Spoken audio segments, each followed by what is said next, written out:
It's Fernando Ruiz Art.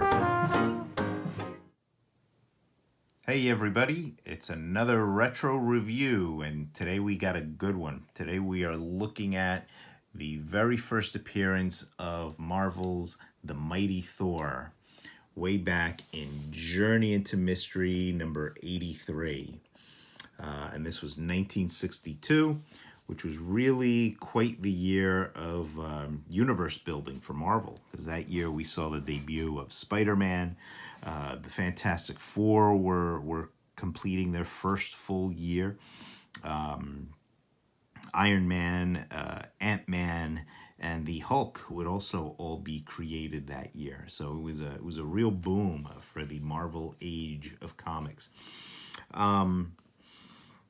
Now, I always love to look at how the premise of each of these characters has changed from their early appearances. And Thor really goes a very dramatic change very early on, and we're gonna get into that. And it really makes a big difference in the character, and it's something a lot of people don't really talk about. So we will. Now, for this look, we are going to be looking at the reprint of that first appearance in the Marvel Masterworks. If you guys remember this series, this is when Marvel was giving their classic stuff the hardcover treatment, and it was kind of high end at the time. It was $30, between $30 and $50 for one of these books, which was pretty high at the time. Normally, when I'm looking at these retro reviews, we're looking at Marvel's Epic collections. I don't have the early Thors in the Epics treatment, so I dug out my old Masterworks. Now, this is actually one of the second generation copies of the Masterworks. The earlier Masterworks series, if any of you remember, had kind of a more faux elegant, faux classical look to it. There was this sort of stylized marble texture to the dust jacket, and a lot of gold embossed all over it. I may be in the minority here, but I kind of prefer this sort of more comic bookish, more colorful sort of graphics. This to me just seemed a little bit more fun, so I always dug this. And there we have some of the other issues in this volume. But we're going to take a look at the very first story, the first appearance of Thor, which we're going to dig into. Credits, issue, we're looking at Journey into Mystery number 83. Yeah, the script is credited to Larry Lieber, the legendary Larry Lieber, Stan Lee's brother. Plotted by Stan Lee, but scripted by Larry Lieber, and of course drawn by the legendary Jack Kirby. And there's no mistaking it once you see the art, even though it's very polished Kirby. There is the classic cover, of course, to Journey into Mystery 83, introducing the Mighty Thor, and we see the bad guys of the story, the Stone Men of Saturn, who are, and they have made at least one appearance in the MCU Thor movies. I love the Stone Men of Saturn. Clearly, they are based on the giant Easter Island stone heads. Okay, let's dig in. So here is nice, beautiful splash page here. Great drawing of Thor.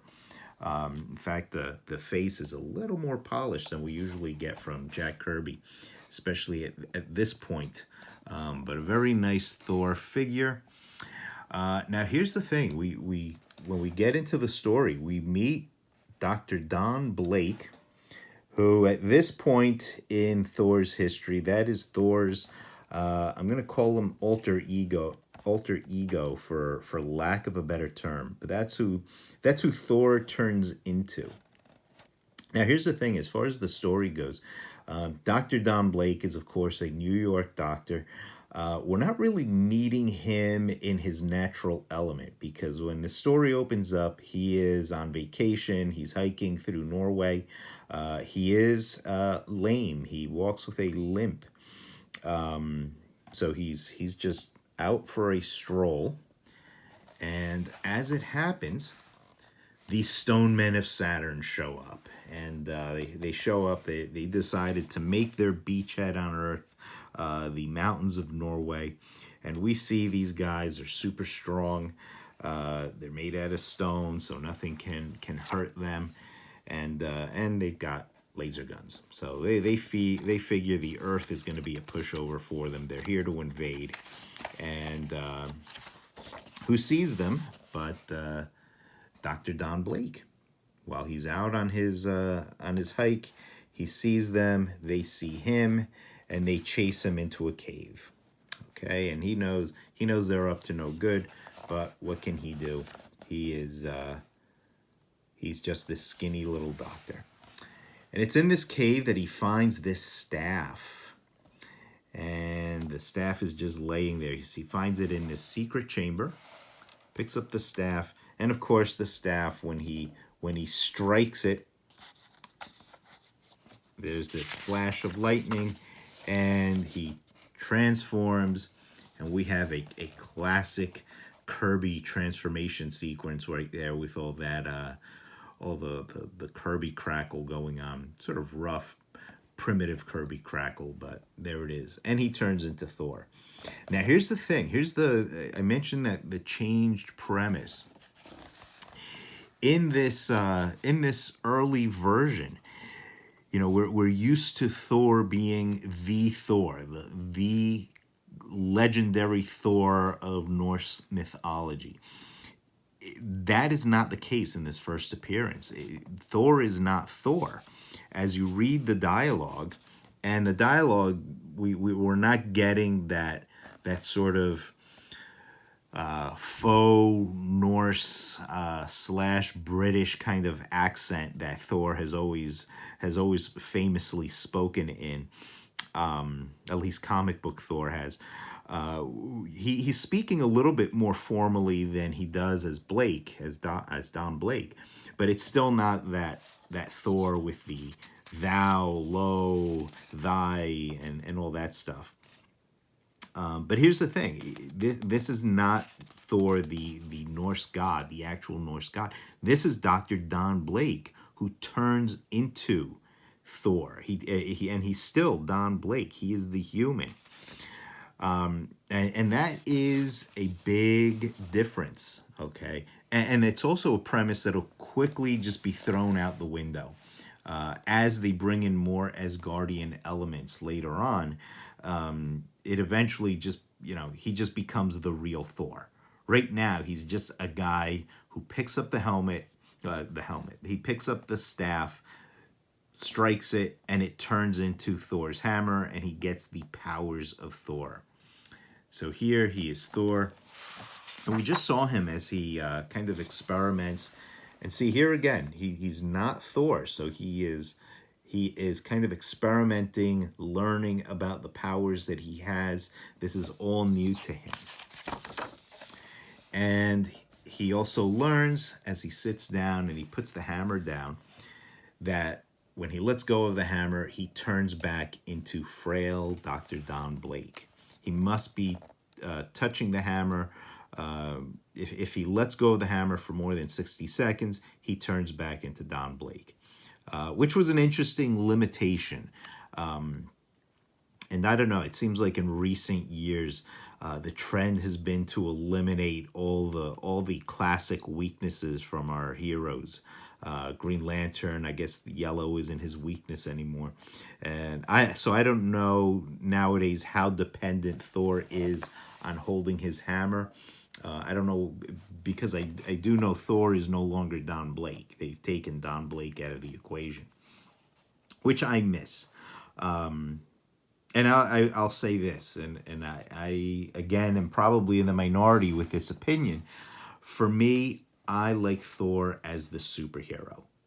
I'm, this is an unpopular opinion, I guess, because it's never the way they go. But I am not a fan of just Thor in Asgard stories.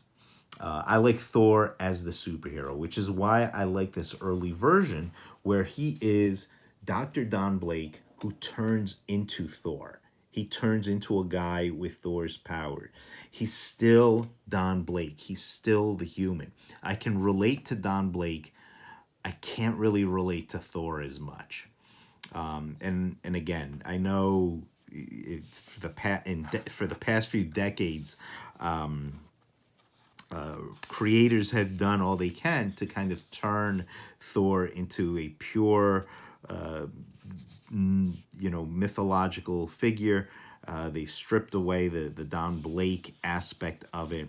I believe the revision was that Thor was the actual Thor, the son of Odin, and because Odin had deemed him to be arrogant, Odin sought to teach him humility by turning him into Don Blake and removing all memory of his existence as Thor. But that is a revision. Okay, that was certainly not in play here in this story, and here we're seeing Thor experiment a little bit more. Here, Thor is purely Don Blake having turned into this guy with powers. So now he's Thor, and he's getting the hang of his powers. The Stone Men of Saturn, they're launching their full-blown invasion. They cut loose with this space dragon, which is actually an illusion, and it is kind of masking their fleet of ships. But here comes Thor, and now we have Thor just cutting loose on all the Stone Men. He just basically, he's Thor. He's got the powers of Thor. He may be Don Blake, but he's got those powers. So he's just cutting through these guys. And then the Stone Men cut loose with their giant robot. And I have a hunch this guy was inspired by Gort from the classic movie, The Day the Earth Stood Still. He just kind of has a very Gort vibe to him. So the Stone Men cut loose with Gort, but Gort is meaningless to Thor. And Thor just tears him up. And then the Stone Men say, oh, the hell with this. And they withdraw. They all run away. And Thor, he slaps his hammer down, changing back to Dr. Don Blake as the army arrives. And Dr. Don Blake walks off. And we conclude with a note from the editor announcing that Thor is taking over Journey into Mystery. His stories will be appearing regularly, and eventually Thor does actually just take over the entire book. Journey into Mystery, eventually it just becomes retitled The Mighty Thor, and Thor continues with the numbering of Journey into Mystery. So there was never, until recent years, there was never a Thor #1. It just continued with the Journey into Mystery numbering. Okay, so that is his first appearance. It's a quick 13-page story. It's a fun story. Thor is a great character. I love the aliens. It's a very simple story. Very simple, very straightforward. He finds the hammer, fights the aliens, drives the aliens away, and he's Thor. A little bit of a minor fault really is that we don't really learn much about Don Blake other than he's the guy who's found this hammer. We don't see Dr. Don Blake in his natural element as a New York doctor. We don't get to meet his supporting cast. He's just this guy hiking through the woods. So we don't really get much of this personality. Again, as I said before, I love Thor as the superhero. I love Thor as being this mortal guy. To me, that is much more relatable. Another thing about Thor as the superhero, you know, there's a line credited to the great writer Len Wein, and Len, I believe he created Wolverine, and he was the one who really started the new X-Men. He's got a lot of credentials, but there was this line that has been attributed to him that says, you can tell all the stories of Thor in Asgard that you want, but every now and then Thor has to come back to Earth and fight the Absorbing Man. And I totally subscribe to that thought. And what he means by that is Thor is one of these characters who kind of has a life in two worlds. He has his adventures in Asgard, and he also has his adventures as a superhero on Earth. So yeah, there are all these villains that he fights from Asgard. Loki, of course, the Enchantress, the Executioner, all these guys, and of course, like Ulik the Troll and the Destroyer. All these Asgardian spawned threats, but Thor also has super villains, Earthborn super villains that he fights, and Thor doesn't get enough credit for having a pretty good rogues gallery. This early on, Thor fought a lot of villains who had become real Marvel mainstays.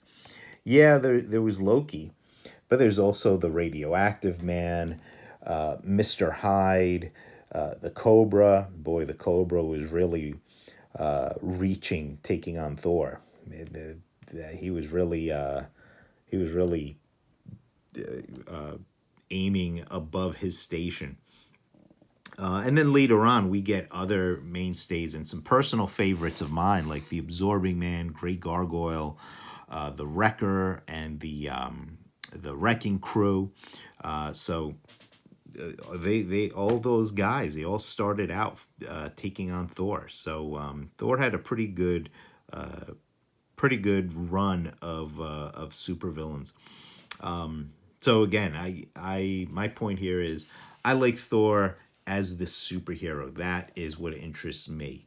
I'm just not as interested in Viking stories. I'm not as interested in Thor as a flying He-Man. I like Thor as the Avenger, as the superhero. I like Thor with a human identity. To me, that made him relatable. That made him accessible. Without Don Blake, Thor is just Thor, 24-hour God, and that again is not as interesting to me. For me, Thor becomes, if that's what all Thor is, then I really need Thor on the Avengers, him interacting with other people. So okay, that's my thoughts. Overall, I mean, I'll give this a solid 4 out of 5. For a first appearance. A lot of fun, a lot of potential. I wish we had a little bit more Don Blake and a little bit more of his regular universe being built there, of his regular playground being established. But still, overall, a lot of fun. Beautiful art, very nice art done by. Of course, Jack Kirby. A fast ending to the story, but that is typical of these early Marvel stories. They really, the stories are packed with story. A lot happens, and then there's that very fast, very quick resolution. Okay, so that's my thoughts on Journey into Mystery number 83, the first Thor. What do you think? What's your favorite Thor? I know I'm going to get a lot of the Simonson fans chiming in. Let me know. Do you agree with me? Are you on board with me? Do you agree with what I've said? Or am I just out of my mind? Let me know. Let me know in the comments below. As usual, thanks for watching. Please click like if you enjoyed this. Please subscribe if you haven't. And as always, come back next time and we will look at more. And in the meantime, keep drawing. Bye-bye, everybody. Thanks a lot.